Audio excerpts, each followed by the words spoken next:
How Yeah, are yeah, you, I can sir? hear. I'm great, sir. How are you? Good, good. Pleasure to be with you today. It's nice to meet you. Thank you for accepting my invitation and accepting to be on my show. Absolutely. My pleasure. So I've gone through your profile and I thought to tell about you and the work that you are doing and your work experience to my audience who are watching and listening to our conversation from anywhere on this planet. All right. Happy to participate. So before that, can you please introduce yourself, Marlon? Sure. My name is Marlon Taylor. I live, as you can tell from my background, I live in Seattle, Washington. I've been here since December of 1994. I relocated here from Washington, D.C., the city of my birthplace. Um, and I lived in Washington, D.C. for 35 years until I moved here to Seattle. I've been in the information technology space since 1985. So if my math is correct, this is about my 32nd year in the IT space. So more than 30 years, how's this experience?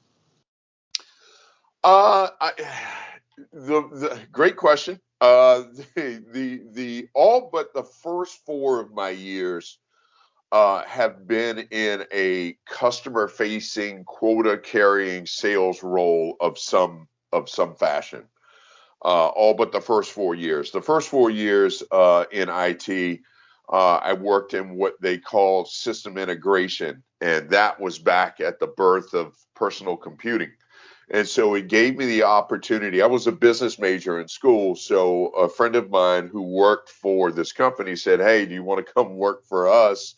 And I said, "I know nothing about personal computers." But he said, "Hey, don't let that stop you. I'm sure based on your work ethic, they would give you a look." And I went in and I interviewed, and sure enough, I told them I don't know anything about personal computing. Um, but you're unlikely to have a candidate come through your door with a stronger work ethic than me. And they took a chance on that and they hired me. In the first 4 years, I got to learn the personal computing industry from the ground up.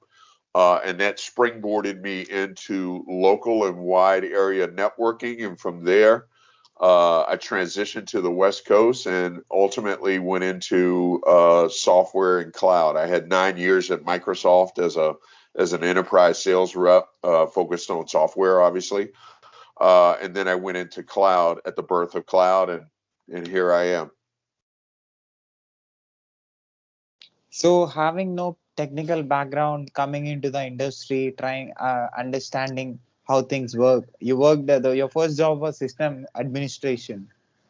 System integration. So they were back then in 1985. IBM was the biggest PC personal computing manufacturer, and so there were other companies, and they were called white boxes because they weren't IBM, couldn't bear the IBM logo.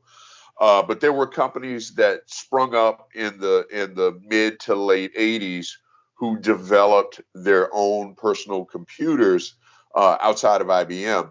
And the company I went to work for in Chantilly, Virginia, was one of those white box builders. And so that gave me an opportunity to understand the personal computing world at the ground level, working in their systems integration. So I built PCs for the first 4 years of my career, which gave me a real good understanding at the ground level of personal computing, how it worked, how components related, disk drives, memory, uh, CPUs, network connectivity, all of that.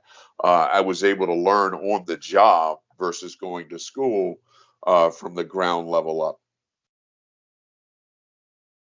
Do you have any particular experience that you cannot forget when you was doing that job? Working around the clock.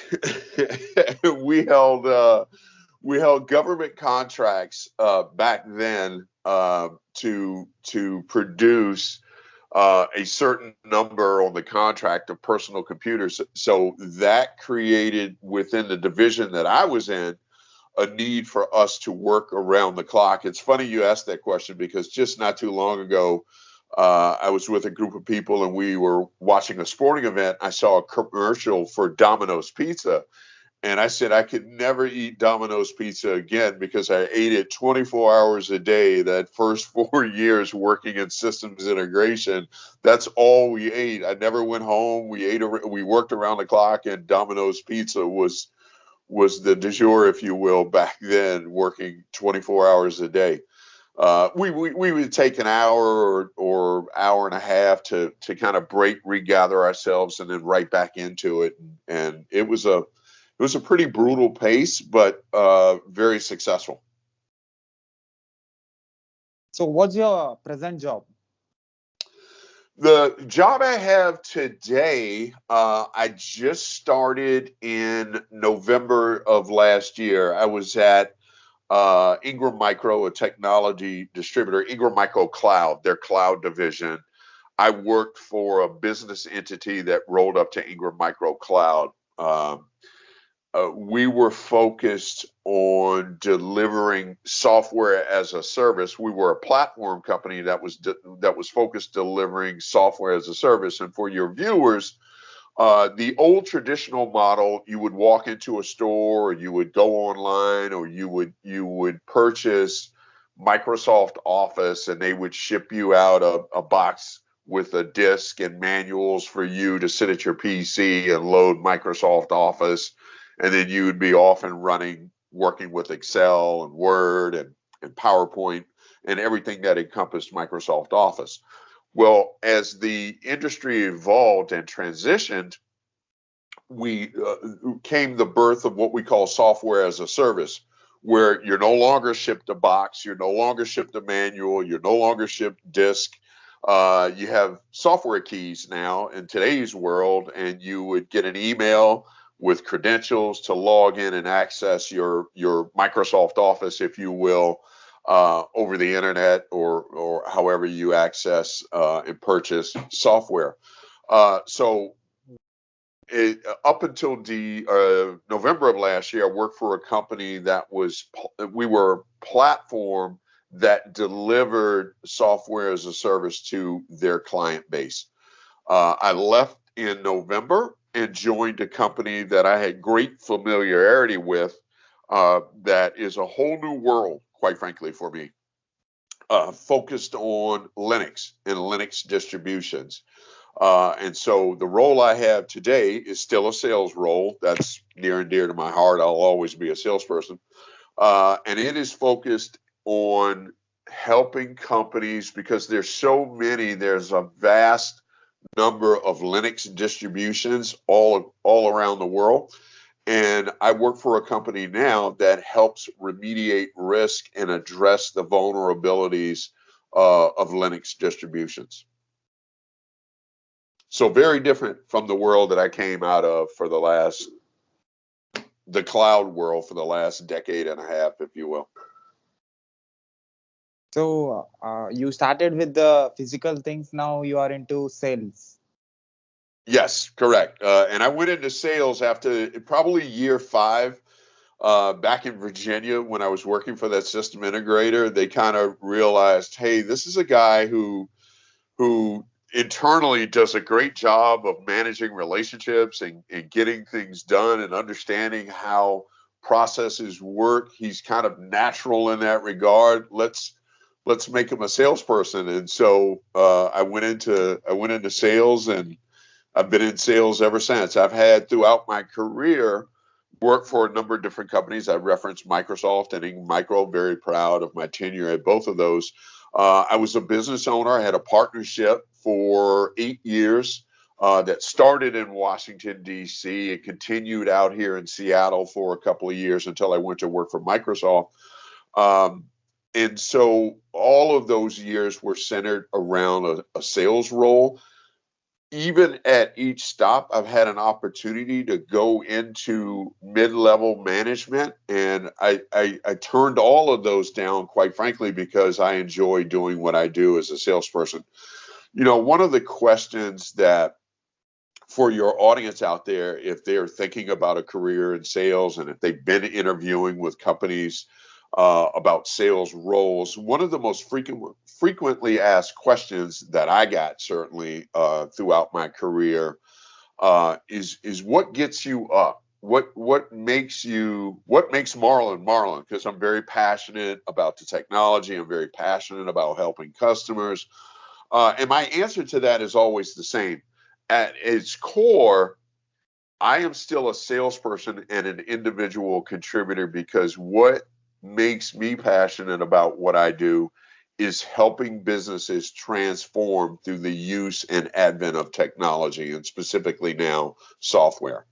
What used to be, I remember when I left Microsoft in 2009, I could see the birth of cloud on the horizon, and I wanted to go back into the partner ecosystem once I left Microsoft and help businesses in that mid-market space, which had traditionally been brick and mortar, physical locations that had been around for 20 and 30 years. I wanted to help them evolve with the transition that I knew was on the horizon, which was cloud. And in order to help them, I needed to find a partner that had a focus on mid-market and helping them understand that journey, the investments they needed to make, and the result of those investments in that journey on the other end, where they had traditionally been brick and mortar. There's a different way you're going to have to evolve to do business if you want to continue to retain the customers that you have today and grow the customer base that you want to grow. You're going to have to adjust and adapt to the ever-changing evolution of technology. Do all your customers, as a salesperson, you go to them and you'll explain them and you help them in shifting their infrastructure to the cloud? Do all your customers have technical knowledge? That great question again. Um, in today's, I'll speak about today's sales world. Okay, there are many entry points into a client. And so if there's a message that I have for your audience, it's this. There are a lot of different buying personas and profiles that make up today's customer. In other words, your champion, if you will, at an organization could be a technical guy, could be a business guy, could be an operations guy or gal, in all of those cases. And so you really have multiple entry points. So your conversation may be technical in your first engagement to generate interest. It may be business related, trying to solve a business problem. It may be operational efficiency related, trying to optimize how they do business. So you really have to understand your buying persona as you start to engage with them. The best piece of advice I give to salespeople, and I've mentored and managed salespeople all throughout my career, the best piece of advice that I can give and that I continue to give today is that the mistake the average salesperson makes when they join an organization, they get trained up and they get handed a territory or a book of business or a list of clients. And the organization says, okay, go, we've trained you, we've hired you, we've trained you, we've given you ammunition, documentation, go out and make us money. And so they run out and they run into the first organization they see, and they regurgitate everything that they've learned. And the mistake that they make there is that they don't understand the customer's requirements and needs. And so I've had great success as a salesperson because I take painfully at times, because it can be a long sales cycle. Uh, I take the effort to understand what is the problem that we're trying to solve, understand that problem, understand the requirements, understand the goal of that organization before I come in and marry up the technology, the solutions, the services that meet those requirements. Highly successful salespeople understand that you've got to understand the problem you're trying to solve first before you start throwing technology and services at people that may or may not be a good fit. So Cloud Linux, what services your company provides?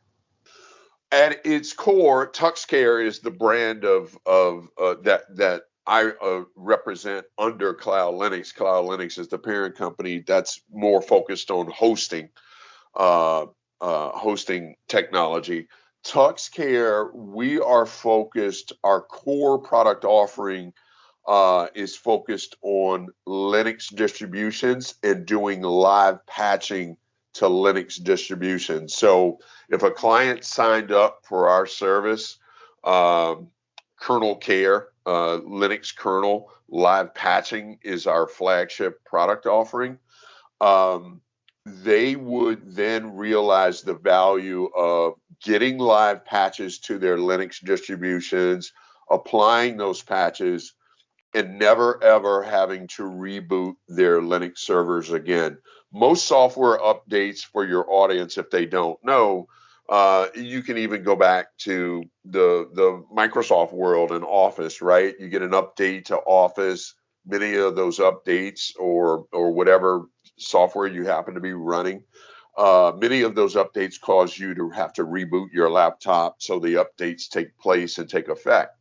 Well, there are servers that Linux on Linux distributions that are critical points of entry, critical assets within an organization that can't be rebooted.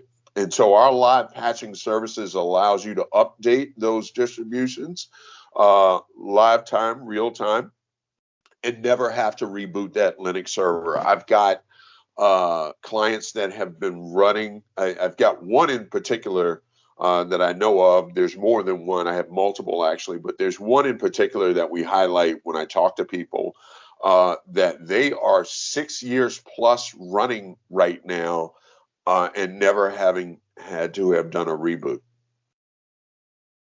So that is a tremendous value for those that might not know in your audience, the Linux world. That is a tremendous value to an organization, because when you have to reboot, that's obviously that takes you offline. That's considered what we consider downtime versus uptime. So you have to have resources within your organization to do that, and then that system is not accessible as it reboots and restarts.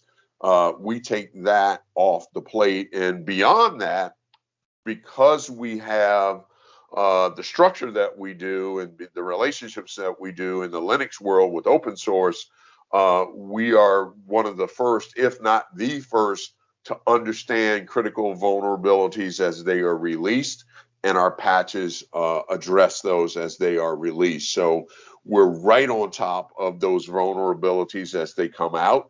And again, we apply our kernel patching live, which allows you to keep the system up and running. And again, I've got customers that are running on 5 and 6 year uptime without ever having to do a reboot. Few experiences can you share in your which happened in your present job?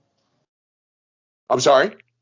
Few experiences of yours you cannot forget in your present job. There are many experiences that I can share that I don't forget. I'll give one, and this one is not necessarily my present job. It was it's probably about 7 years ago, but it represents. It's one I talk about, and I just touched on it a minute ago. So if you don't mind, I'll take a minute and kind of share with you, because if you've got an audience that's tuned in and they're thinking about, again, a sales role, I can't stress the importance of understanding customer need before you try and bring technology and solutions to that customer need. I worked for an organization, I won't name them. I worked for an organization based here in the Pacific Northwest. I was their what they called SLED account rep, which is state local education uh, account rep. And so I had a focus on local government entities here in the Pacific Northwest. In fact, I had the largest one here in the Pacific Northwest. And I had a very large project that myself and other vendors we were all partnered working with this large government entity to bring them a solution to their need. They had a big need, and we had to get creative. Um, Ultimately, the solution had hardware, software, maintenance and support, other support services all wrapped up into our solution. And we had a meeting with the client, and the meeting went horribly wrong.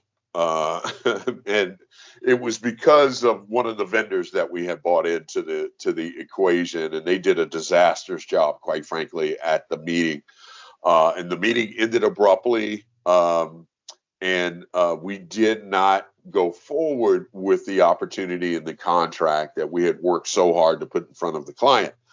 And I share all of this because the CIO, the Chief Information Officer for that client, I had a meeting on the calendar with him. We had the meeting with his team in December. It blew up. The meeting I had specifically with him was in January. And after it all fell apart, he honored the meeting that I had on the calendar with him in January.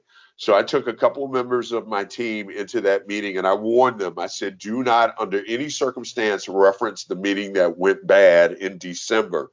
Do not bring that up unless he brings it up. And he brought it up. It was the first thing he touched on when we came into the meeting with him.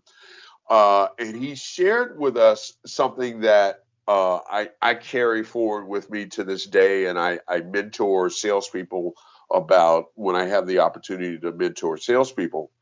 One of the first things he said in our meeting was that he has four, as you can imagine, being a large government entity, the CIO for that, time on his calendar is at a premium. And he said, I have four primary vendors: Microsoft, Cisco for networking, NetApp, which was a storage provider, and the company that I represented, we were the system integrator. And the only one he gave time on the calendar to was Marlon Taylor, the system integrator. And he was very specific as to why. And I just touched on it a few minutes ago, was that unlike the other three, I don't come through his door saying, hey, Mr. CIO, my product, my services are the next big shiny object that's going to solve all of your problems. I actually come through the door trying to understand what problem you're trying to solve, what your requirements are, and then I bring in the technology, and then I bring in the services and marry that up to the need. It sounds simple, but there's so many people in the sales realm that are so gung-ho to capture the dollars, and that's good that you're passionate about going out and capturing that revenue, but you really have to understand the problem you're trying to solve first before you marry up the technology. And that has just been a staple of how I've operated as a salesperson. Can I say you are an expert in understanding the needs and requirements of the client and give them what exactly they want and solve the problem with the technology knowledge that you have and the services that your company is providing? Yep. Yep. That's it. It's that simple. Uh, Now, as a sales rep, and depending on where you are, and I've had and represented different organizations and different technologies, the sales cycle can be different with each technology. I mentioned working for Ingram Micro Cloud and being a platform solution provider. The average sales cycle I was there for 6 years, the average sales cycle was well over 12 months from start to finish. And that can get frustrating because it's such an elongated sales cycle. And so I often got asked, we'd have meetings, multiple meetings, sometimes daily, sometimes weekly, monthly. We met and talked about technology and solution design all the time. And those can be very draining. They can be tiresome because you're talking technology. I'm a salesperson, not an engineer, although I've got a good base knowledge of technology, so it allows me to have conversations that can add value to discovery, to understand requirements of a client, and then turn it over to an engineer. So I don't get lost in technology conversations, but they're not the same for a salesperson as a sales conversation, right? They don't maintain the same level of excitement because salespeople are focused on closing deals versus talking about technology. So I would often be asked, how is it that you come to these meetings, to these calls with the same level of passion every single day? And part of that is just who I am. Part of that is my makeup. But I'm passionate at its core about helping businesses evolve and solve problems. And so while you do have tough days as a salesperson, you have lost sales. I used to tell people as a sales manager and as a sales mentor all the time, anytime I hear the word no as a salesperson, I view that as another step closer to a yes and trying to find out why I was told no, unpack that, and how do I address that to move it forward to a yes. So that is the biggest problem that you solved, which you worked as a Oh, system biggest biggest integrator for. biggest problem I solved? Oh man, there are so many of those. Um, if I take one lately, it would be in that same model where I'll give a good one. I'll give a good one. There's a I won't name them. There's a technology distributor who sells, their core business is selling office supplies, if you will, paper, pens, notebooks, chairs, desks, whatever constitutes uh, uh, technology that would sit in an office. They have no experience selling software. Selling software is very different than selling papers and pens. And so they wanted to help transition their organization with their sales team to people that were competent and comfortable selling software. And that's a real challenge.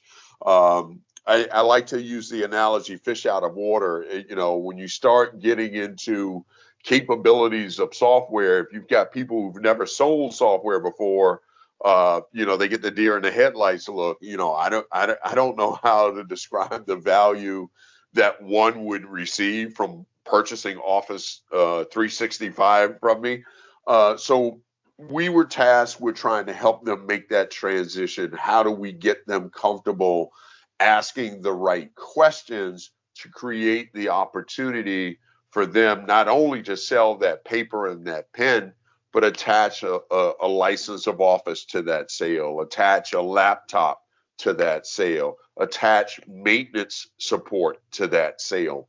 Those are all very different avenues and conversations and discussions, and at its core, different requirements, right? Than just office supplies. And so that was a real challenge, helping them evolve to a point where they were comfortable having those discussions with their client base. So you are being the mediator and the connector between a customer and a and engineer. So what are the things that made you to make this possible, get the success uh, from both the sides? And I'm sure you're the person who understood about technology and business both equally. One of the things that has worked best for me, quite frankly, in addressing the question you just asked, is understanding the requirement, right? And whatever technology I happen to represent at that moment in time, marrying that technology up to that requirement. That's one aspect. The other aspect related to your question, because there's a business profile, a business buyer, a technology buyer and profile, operations, as I mentioned before, not to mention before we get to executive level, that's a whole different conversation. And so, what has led and contributed to my success is understanding how my solution ultimately relates to each of those personas, how my solution impacts and relates to a technology buyer versus a C-level executive versus a business operations person, understanding my impact in each of those areas so that I can speak to the value of my solution and services in each of those areas. Before this, you worked as a strategic accounts manager. Uh-huh. So how was that? Because it's a sales role, it's what I'm most passionate about. At its core, I love establishing and building credibility and trust with clients. Sales at the end of the day, yeah, there's so much technology out there. So there's capability, understanding who has the capabilities to help me with my requirements and help me meet my needs. But this is still a trust-based business. You have to trust that the person, the partner, Marlon, that you're bringing in is going to be a true partner because it is a partnership. They're investing money, time, and resources. We're investing money, time, and resources. So we want the outcome to be a win-win, if you will, for both sides. And a lot of that is built on trust that Marlon, as my vendor, is going to deliver and do what he says he's going to do. So I put a great deal of emphasis on making sure that we deliver value and we deliver it when we say we're going to deliver it. So do you remember anything, any experience of yours as a channel manager before that you worked? Ooh, yeah, at each stop I've had so many memorable experiences, good and bad. Let me think about as the channel manager. I'm trying to remember exactly which organization that might have been with, but um, some of my biggest challenges have been around uh, building those relationships and overcoming. I'll give you a good example. My 9-year tenure at Microsoft, right? When you knock on a client's door and say, "Hi, I'm Marlon Taylor from Microsoft," I know the name Microsoft. Okay, I'm going to open the door and let them in because I know that name. Uh, but there's also, with a name like Microsoft, there comes experience that might not necessarily be good. And for whatever reason, my last 2 years at Microsoft, I got accounts assigned to me that weren't my accounts, but they had problems and they needed repairing from either a trust perspective, a relationship perspective, an operational perspective. We need to rebuild credibility and trust, even though we're Microsoft. They know our name, but they've had an experience that was less than optimal or less than good. So that account would be assigned to me. And Microsoft back then had a practice of, if your license counts don't add up to what we think they add up to, we'll trigger an audit. And there's a lot of negativity centered around Microsoft doing an audit on a company. So I would come in and I'd say, "Hey, look, before we trigger audits and get into that pool of water, there's another way that we can solve this problem. Let's come together. Let's meet. Let's evaluate what you have, what you need, how we match those numbers up. And we can use that to trigger a new agreement versus an audit. that delivers value to you going forward versus going through something like an audit. So I was really good in my last 2 years there at getting customers to understand there's a different approach we can take. There's a different avenue we can take to produce a better result than having you go through an audit and get lawyers involved and dropping a bill on you for $4 million because we think you have licensing that exceeds what we show and what you show. That can get real messy. And so, in an effort to build the right type of relationship, I took a very different approach. Uh, One of the other experiences that's really good that I can share with you, and this relates back to my tenure at Microsoft. I had a practice I was an enterprise rep, and so I had a practice that was different than a lot of the enterprise reps that were on the floor back in that day period in time. And I used to conduct, and I still do. I'm not doing it in my current role, but the role I just left, I still did what we call quarterly business reviews. And my quarterly business reviews are twofold, if you will, Si.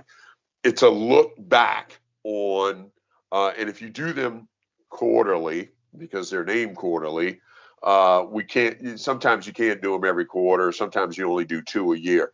So I would take the first half of my business review as a look back. How did we perform? Did we perform to expectations? Did we meet expectations as your vendor, trusted advisor? And then the look ahead is the second part. What are the technologies that you're looking at going forward? And how do we play a role and a partner into helping deliver those technologies and specifically value with those technologies? So during my tenure at Microsoft, I had a component that was different from practically every other rep.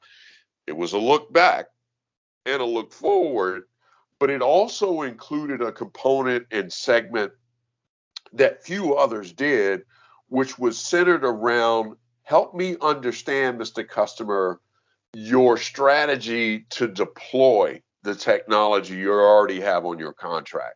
Because here's what would happen. Doesn't happen anymore at Microsoft, I'm sure, because I still have a great network over there. I talk to people, got great friendships. In fact, my wife is about to hit her 21st year at Microsoft, which is where we met. But back then, what would happen, they would sign these large enterprise agreements, what they called EAs, enterprise agreements back then. Typically, an EA agreement was 3 years long. There are still many of those active with Microsoft customers today. And so what would happen is they would sign a customer up to that agreement, not having any discussion about their strategy and how they plan to roll and deploy that technology out. So 2.5 years goes by, 2.75 years go by. The sales rep comes back to the customer. Hey, Mr. Customer, it's time to renew. And the customer would go, I still have the technology that you sold me 2.5 years ago sitting on my shelf. Why would I sign up for another 3 years when I haven't deployed what you sold me 3 years ago? So I would always have a conversation to understand, help me better understand how you are going to deploy and use that technology. So in the cases where I can assist you with deployment and rollout of that technology and resources to do that, I will. But most importantly, I have an understanding of the timeline in which you will do that. So when I come back to you in 2.5 years, I know you've gotten value out of the technology that I sold you 2.5 years ago. And we're not having a discussion about the office you sold me in 1995 is still sitting on the shelf. So, in this 30 plus years of experience, IT, information technology experience of yours, uh, what do you understand about the user experience of software and hardware? Great question. Really great question, because in the software as a service world that I talked about initially, it is all 100% focused on user experience. If you do, think about websites, right? And this is the analogy I give all the time. If you have a crappy website, I can't find anything, I can't navigate through it, I can't accomplish what I want to accomplish coming to your website. Am I ever going to come back to your website again? Unlikely, right? And so it's all about user experience. I get surveys all the time. I still get them from Amazon, right? We all use Amazon, and Amazon sends out a survey, help us understand how we did. And one of the things that I always give, if I give a high rating, I give a high rating because your system, your environment was easy to use and navigate. And that's got to be central. If you're a software as a service provider, that's got to be a tenement to what you are doing in the technology that you are pushing and trying to sell. It's got to have a user experience that drives value for that user. Even if I look at the role I have today, an example of that, the role I have today, some people still use this acronym called POC, proof of concept, with technologies to prove that it works. Well, at TuxCare, we know the concept works. We know our live kernel patching for Linux works.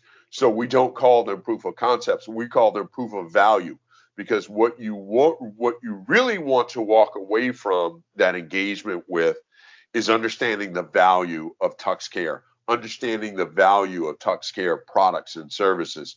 And so we do an engagement that drives and delivers value. So the client walks away, okay, I understand the value of making this investment, versus the concept of that it works. We know it works. And so it is really centered in today's world around driving and making sure customers realize value. You worked as a senior accountant executive. Uh-huh. So how was that? Like all my other roles, sales related, quota carrying, customer facing. I love customers, and that's a good segue to that great question, because that's a segue to where we are today. And a question I get asked quite often.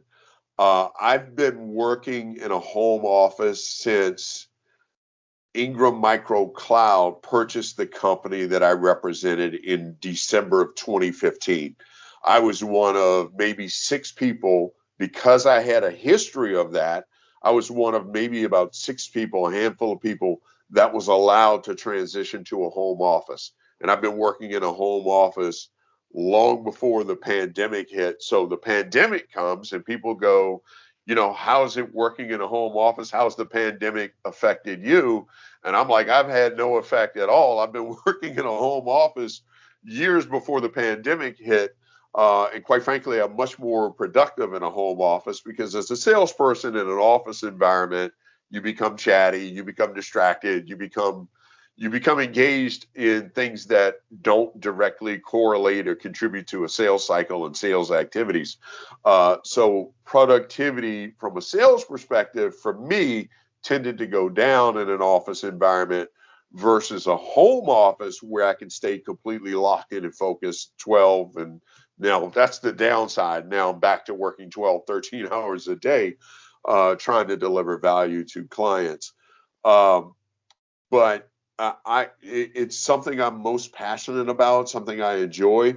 And each of those roles, I have the same goal. How do I deliver and get my client or prospect to realize value in the engagement with me? Tell me about how you start communicating with your customers or the people whom you are going to explain about the services that your company is providing. How you start. Tell me those points that will help a lot of people, which will help them in opening the doors of their sales Great question again. I really do love your questions because it allows me to talk about things that I'm most passionate about as a salesperson. So really great question. In today's world, we live in a different world than we did pre-pandemic, right? Where you had the advent of being able to see a customer face to face, whether or not you scheduled a direct meeting or you were at a show or an event. I'm big on shows and events. I've done them all my career. And I'm very passionate about meeting customers and having those conversations on the ground at a show. We did a cloud summit every year at Ingram. I think they're bringing it back this year after a 2-year hiatus because of the pandemic. So I love doing those. I love being on site and engaging with customers. And we just haven't had that for the last 2 years. It's all, as you know, been remote via Zoom.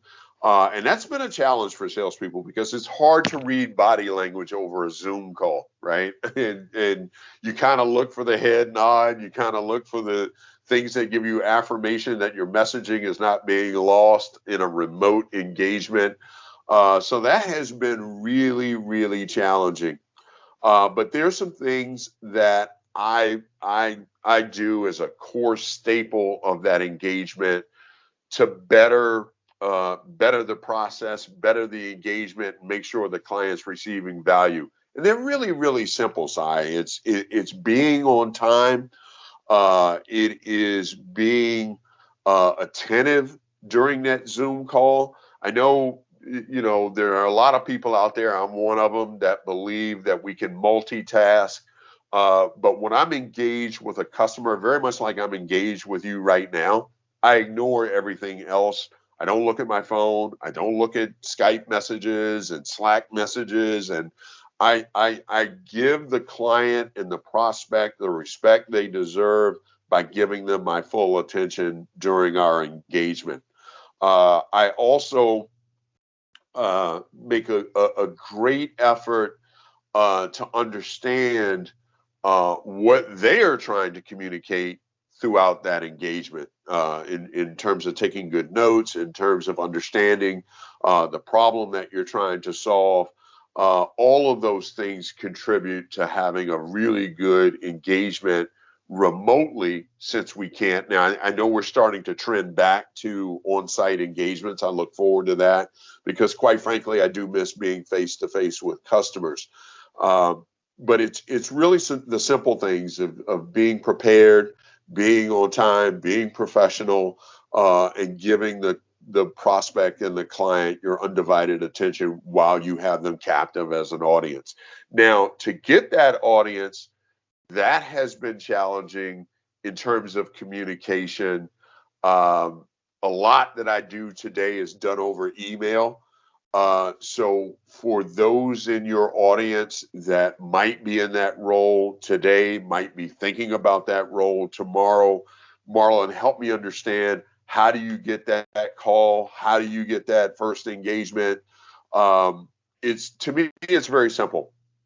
Whether or not you're using the phone or you're using email or whatever means you're using to communicate, you really have to have your value proposition, value to the client of why they should talk to you in that first 30 seconds, 30 to 60, 45, 60 seconds. You really want to, everything else can flow from that, but you really want them to understand, here's the value to you of why you want to talk to me. At Ingram Micro, we had what we called a pitch competition, where we did videos of an elevator pitch. What's our elevator pitch and why you want to talk to a Marlon Taylor? So in that first 30 seconds, I tried to make them understand, here's why it's important and here's why it's valuable for you to want to talk and have a conversation with me. Do any customer of yours asked you something or told you something that you didn't understood, or that you are unable to uh, um, match their needs with the technical things that are there in the All the market time. or in the company? All the time. all the time. And as a salesperson, you know, the sales cycle today, very much like the client in the average sales cycle today, there are also multiple personas on my side of the fence, meaning I represent the sales entity. I'll have an engineer or a technical guy, technical account manager is a role that I've worked with for a number of years. Engineers, software engineers is a role I've worked with for a number of years. They will be a part of that initial call. So if the conversation goes really technical, I have a resource on the call that understands that technical depth beyond my capability. I also may have an executive on the call that can understand the business relationship side beyond my capability. And I've got good capabilities from the business perspective, but I'll also include an executive on my side to marry up to the executive on the customer side in certain cases. But there are cases where I might be by myself and a question that may be too technical or too business oriented or related for me to answer. The best thing, my best piece of advice and the best thing a salesperson can do is be truthful that you don't have the answer to that question, but you have the ability to go get the answer to that question. Customers appreciate the candor and truthfulness more so than you trying to fake that you know the answer to that question. Remember, it's all about excuse me, it's all about building and establishing credibility. So the worst thing you can do is pretend to know something that you don't know, thereby damaging that credibility and trust at the outset. That's not what you want to do. You want to be truthful, you want to be candid, and there are many cases where I go, you know what? We've never seen that before. We've never engaged with a requirement like that before. We'll need to take that back and do an internal discussion and evaluation on that. We can come back to you and address that with an answer after we've had a chance to have an internal discussion. In this 30 plus years of experience of yours, you saw the evolution of the technology, Yes, yes. right? So, Both hardware and software and services. Yes, yeah, the complete IT. yes. So, how these IT services helped all your clients that you approached or that you interacted, or all the human beings that with whom you have shared your business things, and about you are talking about the services, and you are talking about how things work, you are talking with the engineers, you are talking with everybody. So how this technology reached and helped mankind? One of the first and best ways is by creating operational efficiency for a business, where in past businesses would have to hire a multitude of resources to support that technology. Technologies evolves such to a point where you don't need as many resources to support it as you did before. You still need some, so there's an evolution that takes place within the client to support that technology. As the technology continues to advance and do more, you need less resources. And in the case that you still need resources, we can help them optimize how they support it, or in many cases, through what we call and refer to as managed services, we support it for them. So that optimizes their efficiency and reduces their need to continue to make investments to go out and acquire resources to support that technology. Do you believe that in coming days or in coming years, uh, uh, our technologist, our IT industry is going to solve every problem of human being? Oof. Waking up from the morning, sleeping till the night. in I 24 hours, whatever human do, all the problems that are going to be solved by That's IT? a great question, Sai, and there are many who are in today's artificial intelligence space, Microsoft being one of those, and Google, who think technology will do exactly that. But I would offer this, and I may in my lifetime realize a world where technology and software has done just that. We're close. We're getting close, and we continue to get closer with artificial intelligence and 3D printing and things like that. But at the end of the day, there's still a place for people like me because I'm the conduit to that technology for the business and the buying personas of that business to understand how that technology is going to help them. That's still a role to be played for guys like me, where they might not have the time, resources, or cycles, if you will, to understand that technology to the depth that they need to understand it. So that creates a space for people like me to come in and say, let me help you better understand how that technology is going to help you grow your business. So, in this 30 years of your experience, uh, IT industry, how it earned trust and belief from the human beings, you saw it, how Yes, it built the trust, it, by it, solving the problems of human it beings. it's really simple. It's doing what you say you will do, and that's I can't put it more simple than that. Um, because clients, in building those relationships, clients choose a vendor because they trust them. They may have the right technology, but they trust that they'll be a true partner to them, and they will work with them all the way through the process to ensure that we deliver the end state, if you will, that expectations were set on. And it doesn't always work, right? And things go wrong. I always say to people, it's people, process, and technology. Something is going to go wrong. And when it does, it's beholden upon you to make sure you make it right and you fix it. Um, One of the conversations as I interviewed throughout my career, back in Virginia, I was again sales rep focused on federal government back then in that day, and that's actually how I got out here. I got out of here because I transitioned out here because I was working and involved on a contract that was focused on the federal government for microcomputers. But back in my early days, I was a network sales rep. So I did local and wide area network technology designs, which I sold.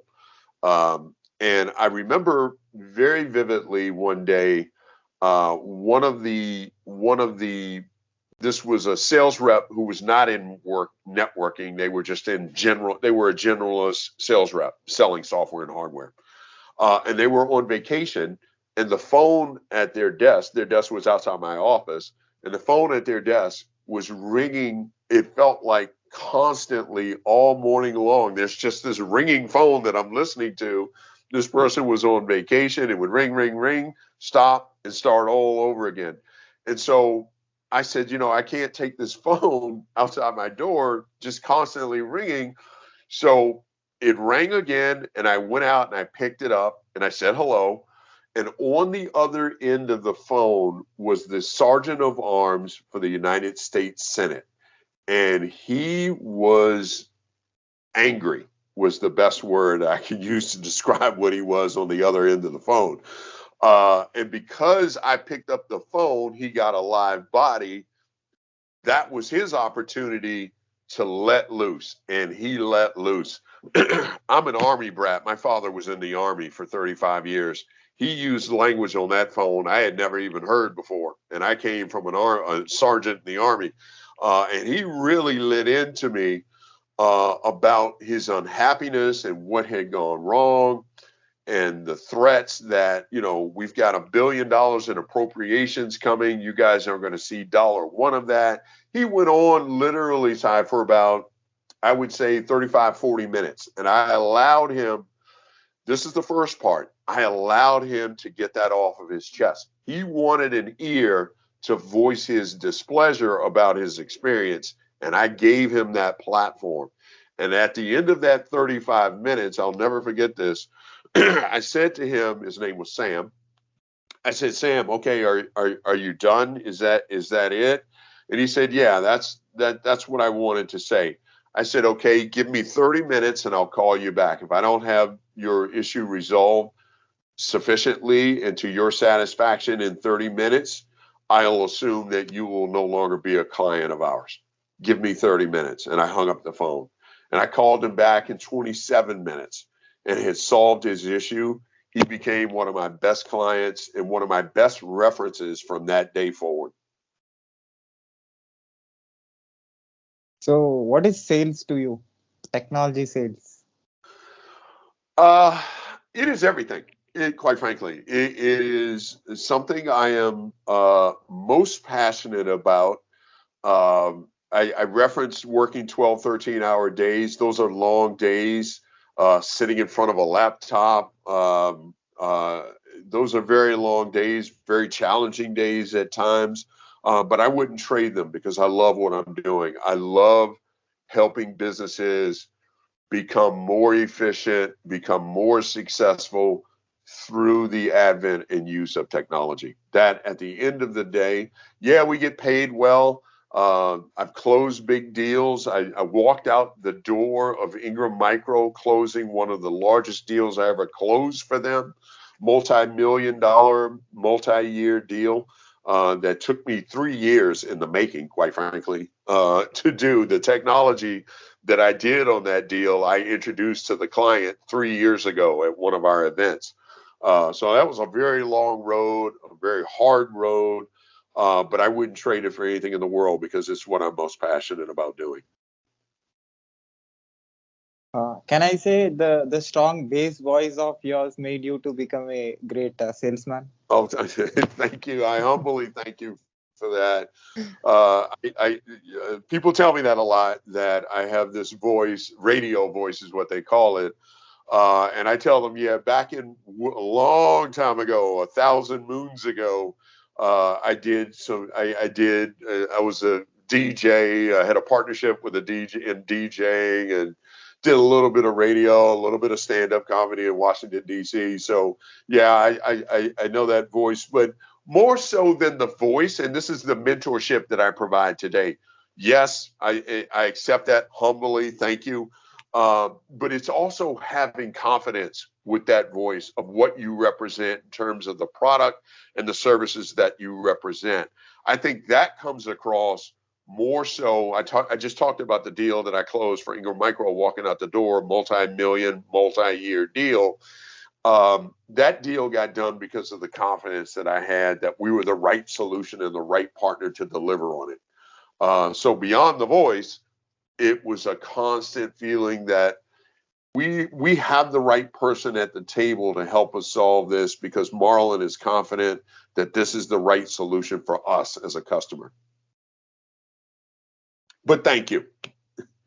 So, how does understanding mind or listening power or problem solving ability have improved in you? It's really an effort of just that understanding, and where you don't understand, ask the appropriate questions to gain that understanding. Most I talked about doing quarterly business reviews. I didn't touch on this aspect of it. A lot of companies think that when you do a quarterly business review, you got to have, a 40-page slide deck, which is insane to me. Being at Microsoft, we had this terminology, death by PowerPoint. I know many people out there know that term, death by PowerPoint, where you have a salesperson that has a slide deck that has 100 slides in it. You're never going to get through 100 slides with a customer. And I always had the belief that in a quarterly business review or just an average engagement, I'm not the one that should be talking in that engagement. I'm not the one that should be talking in the quarterly business review. I want my client doing the talking. I want them to do the majority of the talking, because the more they talk, the better understanding I have of their requirements, of their needs, and how I can help, assist, meet them. So the bulk of the conversation should always be coming from the client. Yeah, you'll have an opportunity to provide your value add, and that's when you do the talking. But the bulk of it should be the client versus me. So I hope and I want you to continue making and doing what you're doing, making people to understand the services that your company is providing and the products that you're providing, and you are being the main reason for the productivity and the construction and also the satisfaction of the client. You're giving, you're being mediator between uh, giver and the person who is consuming. So I hope you did this for a long time.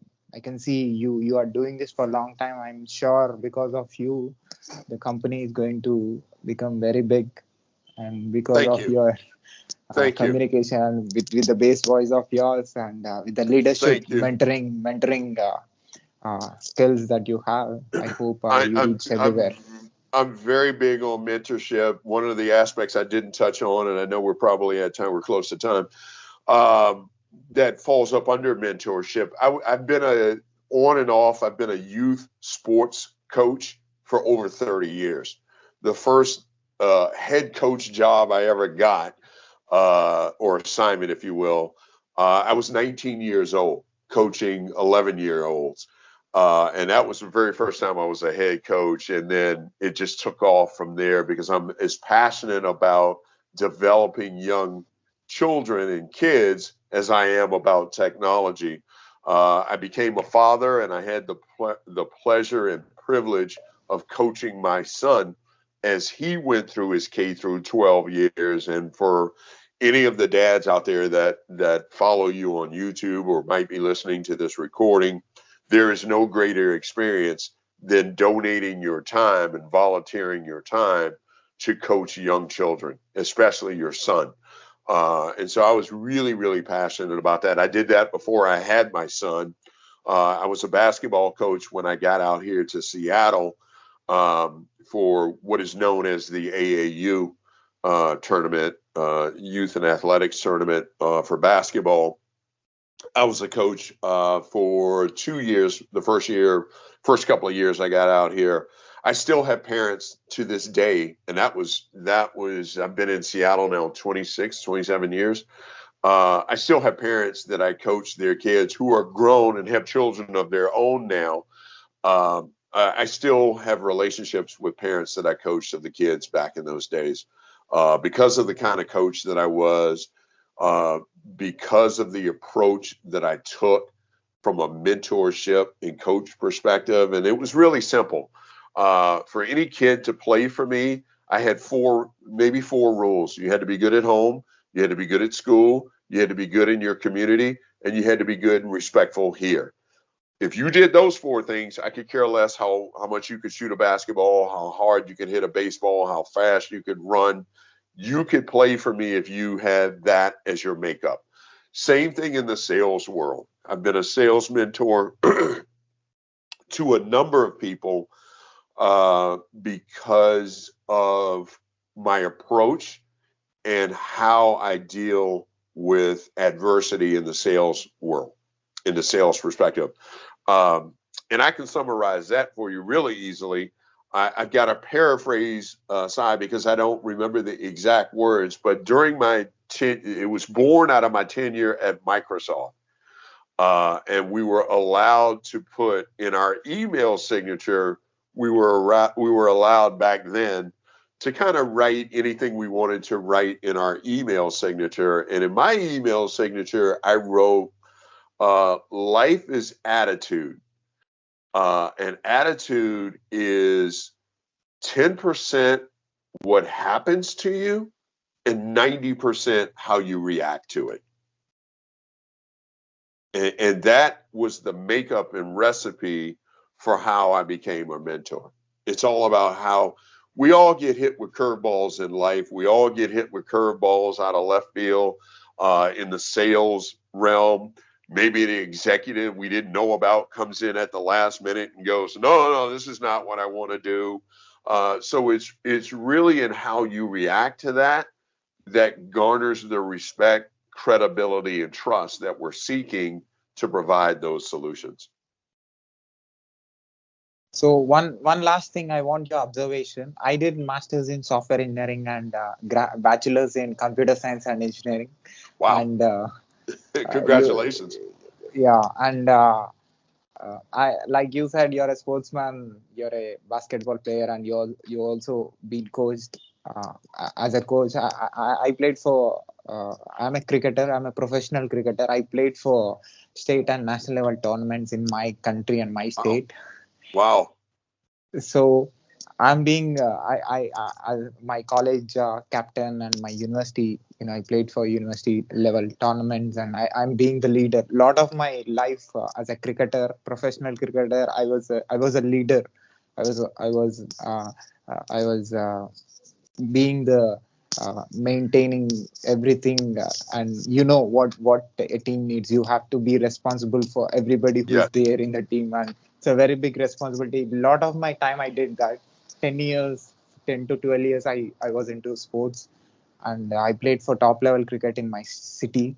So this technical knowledge that I did masters in software engineering and bachelor's in computer science and engineering and sports background, and you also saw my YouTube channel. I'm talking with different country people who are into different professions, who are into technology, who are non-technical, doctors, police officers, lawyers, authors, musicians, from everywhere, like every country.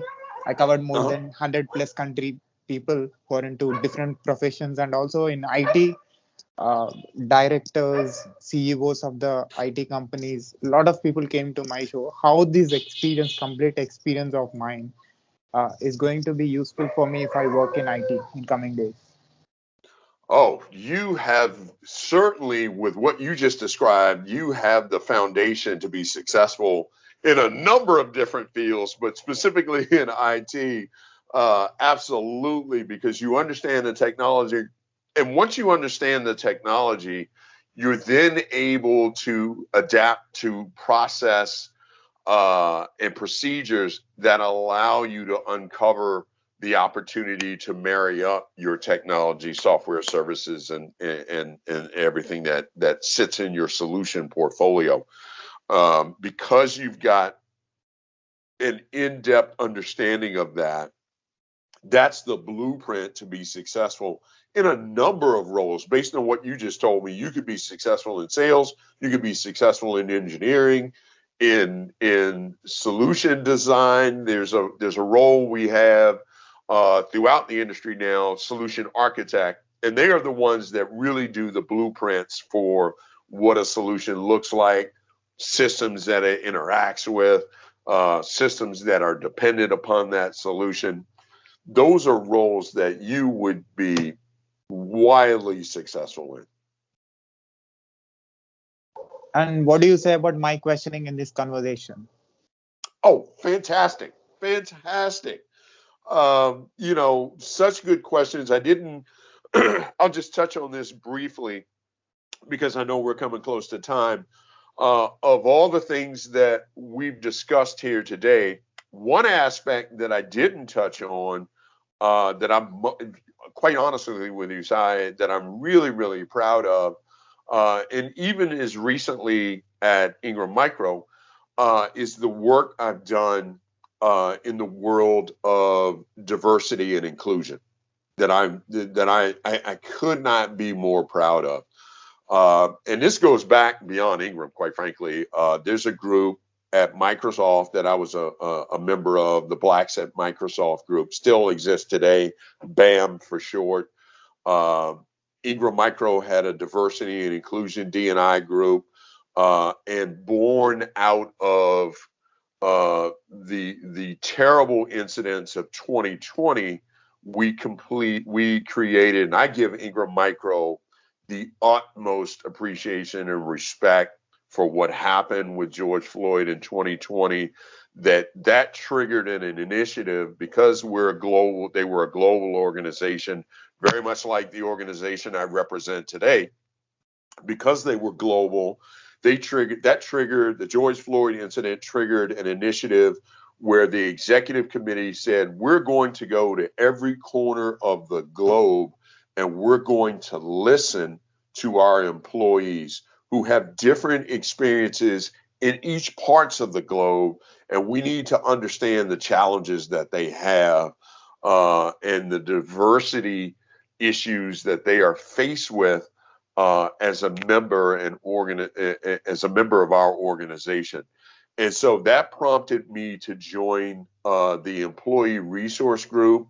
There are employee resource groups for veterans, for LGBTQ, for Blacks, for other minorities, for veterans. And I was a member of the Black Employee Resource Group. I was one of its founding members. And the work, I still get messages across LinkedIn of how much I missed at the meetings because I led the meetings. I did a project for Ingram Micro that was all centered around our voices. A video documentary was born out of that by Dr. Charles Dorsey. You can Google him. He's a well-known activist that's doing incredible work around diversity, equity, and inclusion.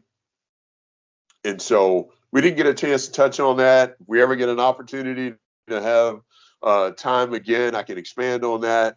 But being a person of color, there are challenges in corporate America. There are challenges in large organizations to get in. How do I prepare as a minority to get into an organization like Microsoft, to get into an organization like Ingram Micro? What are the things I need to know and better understand to have a successful interview cycle and process at organizations like that? And then once I'm in, how do I grow as an individual? What are the things that I need to focus on that help me grow as an individual contributor to an organization like that? How do I deal with diverse and inclusive issues and address equity in organizations like those? So while I had a day job selling technology and services, that was my side job, if you will, that I was equally passionate about, helping others address the issues that they addressed in the information technology space with different organizations. And I'll just close referencing again my time at Microsoft. I joined Toastmasters International, right? And people go, Marlon, you're a great speaker. Why would you need Toastmasters International? And I joined them because there were so many others of different ethnic backgrounds where English wasn't a first language. And I wanted to help them. I wanted to help them overcome the fear of their accents, of their broken English, help them, which would thereby help them in their role, be more confident, be better in their role, going through Toastmasters International and addressing those challenges, addressing those fears.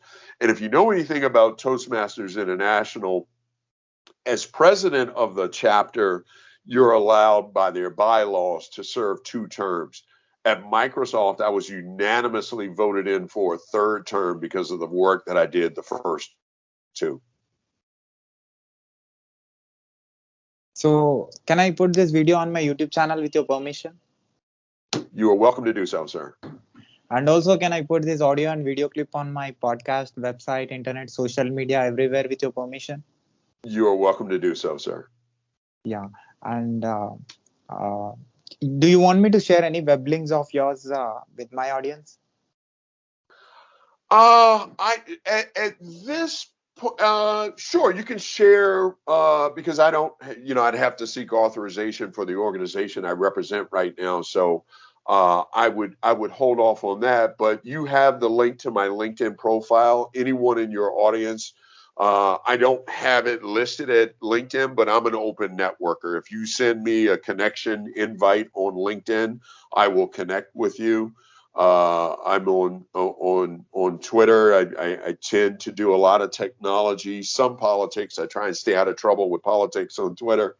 So social media is kind of the area where I let my alternate personality live. I got to have some place for it. An example of that is Facebook. I tell people I really don't connect with coworkers on Facebook, but if we do, understand that's a place for my alter ego. It's got to live somewhere. So as long as you don't take me seriously out there, I use it for sports and things like that. I'll connect with you on Facebook and other social media apps, but feel free to share my LinkedIn. I believe you had the link to my profile on LinkedIn. Feel free to share that by all means, and I'm happy to connect with any member of your audience that would like to connect with me. Thank you, Marlon, for your valuable time and for your valuable words and the valuable experience of yours. Definitely, this will reach a lot of people in the world. Anywhere, if one person changes from any country, from any profession, from any background, if they listen to you, if few words of yours, if that helps them in developing themselves and creating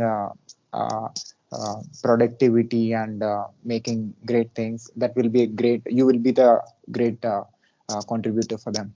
You are most welcome. And in my early days of mentorship, I used to have a phrase, reach one, teach one. And so if my words helps one person in their journey, professionally or personally, I will feel rewarded, because that's why I do it. If there's one person out there that I can help, I'm always open and willing to help them. I mentioned that I was a single dad, right? And I went through a very, very difficult divorce. And a friend of mine told me, in closing here, a friend of mine told me, he called me up and he said, look, I know you're hurting. I know divorce is always bad. It's a tough time for you, but I need you to stand tall. And I don't need you to stand tall for you. I know you'll do that because I know who you are. I need you to stand tall for the person that you don't know, who is going to go through the very same thing that you're going through, that you haven't even met yet. And you are going to be the inspiration to that individual you haven't met yet. And almost 1 year to the day after he told me those words, I met someone who was going through a divorce in the Chicago area. And I served as that inspiration to help get them through. So those words ring so true to me. That's why it's really important to understand not only what you say, but who you say it to, because you can have such a tremendous impact to someone who is trying to address challenges, or maybe not challenges, just trying to be successful. And what I can share could help that person on their journey. So I'm proud, privileged, and honored to be connected to you, Sai, and to be a part of what we've done here today. You already helped 1 hour 23 minutes already. You have contributed a lot to the listener who is listening to this, and I hope I want you to continue doing your passionate work, sales, and make your company feel proud because of your presence. Thank you. I continue. I intend to continue doing just that. So thank you very much. I look forward to seeing the videos up on your sites. Thank you, sir. Take care. You're quite welcome. Have a good rest of your day, Si. Bye. My pleasure.